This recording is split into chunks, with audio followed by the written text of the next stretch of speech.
저체온일 때는 혈류장애로 각종 질환에 노출됩니다. 저체온은 각종 질환을 유발하게 됩니다. 체온이 없다는 것은 죽음을 의미하기도 합니다. 만약 몸이 차가워져서 체온이 35도씨 이하로 천천히 하루 이상 걸려 떨어진다면 여러가지 질병이 나타납니다. 혈의 온도가 34도 정도, 즉 겨드랑이를 측정할 때 체온이 32도씨 또는 그 이하로 떨어진다면 24시간 안에 죽음이 찾아올 수 있습니다. 그리고 급격하게 혈의 온도가 32도씨까지 하락한다면 인간은 1시간 안에 목숨을 잃을 수 있습니다. 여러분 안녕하십니까? 웰빙 100세 시대 시사 거자 자격으로 아름답고 행복한 더불어 사는 세상을 만들어가는 소엽선생의 웰빙 생활 건강 TV입니다. 이 영상은 세계 유수의 양심적인 의사들의 연구 논문을 바탕으로 소금은 생명의 시작이고 걷기는 행복의 원천이다 라는 건강보고서를 펴낸 저자가 참된 건강은 내 몸속 100명의 의사 NK세포를 활용한 면역력 정강에 있음을 많은 이웃과 나누고자 하는 사회공헌 방송입니다. 방송을 끝까지 시청하시고 날마다 업로드되는 건강정보로 구독자님의 삶은 늘 지혜와 건강이 함께하는 행복한 삶이 되기를 바랍니다. 영상 시청에 앞서 오른쪽 빨간색 구독 버튼과 알림 설정 그리고 왼쪽의 엄지척 좋아요 버튼을 눌러주시면 웰빙 100세 시대 건강 컨텐츠 제작에 큰 힘이 될 것입니다. 제 영상 시청과 구독은 언제나 무료입니다. 오늘은 건강하려면 저체온 심각하게 경계하라 라는 주제로 말씀드리겠습니다. 일반적으로 체온이 27도에서 28도씨로 측정됐다면 이미 죽었다고 봅니다. 이처럼 체온은 우리 생명과 밀접한 관련이 있습니다.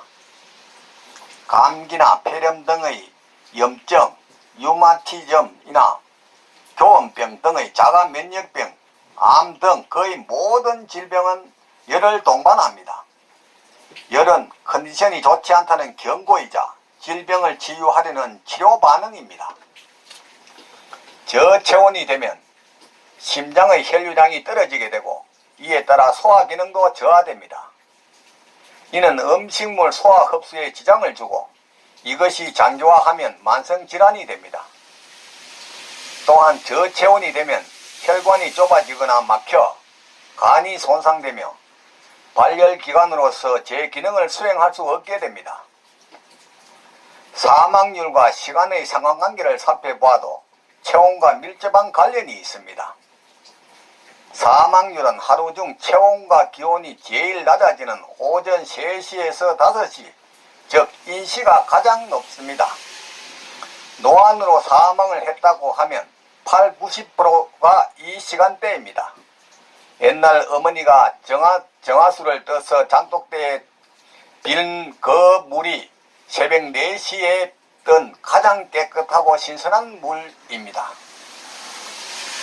여하튼 사람은 체온이 36.5도씨 이상을 유지해야 건강과 생명을 유지하는데 체온이 내려가면 세포나 혈액 중의 노폐물을 처리할 수가 없어 물질의 화학 반응이 충분히 이루어지지 못하게 되어 중간 대사물이나 산동물이 생성되는 것입니다. 암, 당뇨, 심장질환, 비만도 저체온증과 밀접한 관련이 있습니다. 저체온은 암을 유발하는 주요 원인 중 하나로서 실제 저체온증을 보이는 사람 중 상당수가 암이나 당뇨, 저혈압, 심장질환을 앓고 있다는 것입니다. 또한 매사에 의욕이 없고 게으르며 특별한 병명이 없어도 몸이 쑤시거나 아프다고 호소합니다. 암세포는 35도에서 가장 많이 증식하고 39.3도 이상이 되면 사멸합니다. 다시 말해 저체온, 몸의 냉기가 암을 만드는 커다란 요인이 된다는 말입니다. 암은 우리 몸 가운데서 열이 많이 나는 심장에는 암이 없고 비장, 소장에는 암이 잘 생기지 않습니다. 심장은 체중의 200분의 1밖에 되지 않지만 체열의 9분의 1을 산출할 만큼 열을 내는 기관입니다. 비장은 적혈구가 밀접해 있어 붉고 온도가 높습니다. 소장도 소화를 위해 항상 격렬하게 연동운동을 함으로 열이 많이 납니다. 이와 달리 암이 빈발하는 위, 식도, 폐, 대장, 자궁 등은 속이 비어있고 주위에만 세포가 있어 체온이 낮아지기 쉽습니다. 특히 체온보다 낮은 외부와 항상 통해 있어서 더욱 차가워지기 쉽습니다. 여성의 유방도 몸에서 돌출되어 있어 체온이 낮습니다. 유방암은 유방이 큰 사람일수록 잘 걸린다고 알려져 있습니다. 이는 유방의 크기와 상관없이 영양을 운반하는 동맥의 수가 같기 때문입니다. 다시 말해 유방이 커도 동맥의 수가 많아지지 않기 때문에 온도는 더욱 낮아질 수밖에 없다는 것입니다. 이처럼 암이 저체온과 관련이 있다는 사실이 알려지면서 현대의학에서 온열요법을 도입하고 있습니다. 온열요법은 1960년대부터 도입하여 연구에 오고 있고 현재 일부 의료기관에서 행해지고 있습니다. 하지만 몸의 표면에 생긴 암에는 일부 효과가 있을지 모르지만 내장의 암에는 효과를 내기 어려워 논란이 되고 있기도 합니다. 평소 몸을 따뜻하게 유지하는 습관이 중요합니다. 암을 비롯해 질병을 예방 및 치료하려면 적정 체온을 유지하는 것이 가장 중요합니다. 우리 몸은 36.5도보다 약간 높은 37.1도를 유지해야 건강하게 살아갈 수 있습니다. 하지만 현실적으로 문명이기의 발달 등으로 인해 오히려 36도에 머물러 있는 사람이 많고 심지어 35도인 사람들도 적지 않습니다. 전문의들은 체온의 40% 이상은 근육에서 발생하고 그중 70%는 다리에서 발생하므로 걷기를 비롯한 하체 운동, 단련 운동을 수시로 하고 입욕 등을 하여 항상 몸을 따뜻하게 할 필요가 있다고 지적합니다. 하지만 가장 좋은 발열식품인 소금이나 물에 있어서 소금을 제한함으로 인해서 저체온을 이루는 데서는 부정적인 반응을 보이고 있어 문제라 하지 않을 수 없습니다. 체온이 오르면 혈액 중의 노폐물이 연소 분해되고 혈액을 정화할 필요가 없어지기 때문에 암과 질병이 자연스럽게 사라지는 것입니다.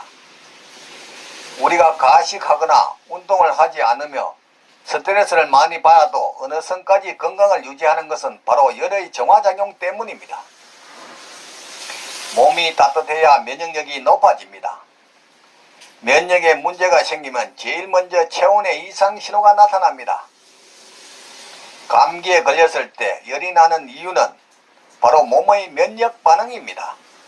따라서 체온을 따뜻하게 유지해야 우리 몸의 면역력도 좋아집니다. 히포크라테스는 내가 체온 2도씩만 높일 수 있다면 못 고칠 병이 없다라고 말을 했습니다. 그만큼 체온은 건강과 밀접한 관련이 있습니다. 전조증상만 알아도 병을 고칠 수가 있다는 것입니다. 현대인의 병은 잘못된 생활 습관으로 비롯된 병이 대부분입니다. 따라서 건강한 삶을 위해서는 좋은 공기, 즉 산소가 풍부한 곳에서 생활과 숙면을 하자는 것입니다. 둘째는 자연 발효 식품으로서 식초와 질 좋은 소금 섭취 그리고 신선한 물을 섭생하자는 것입니다.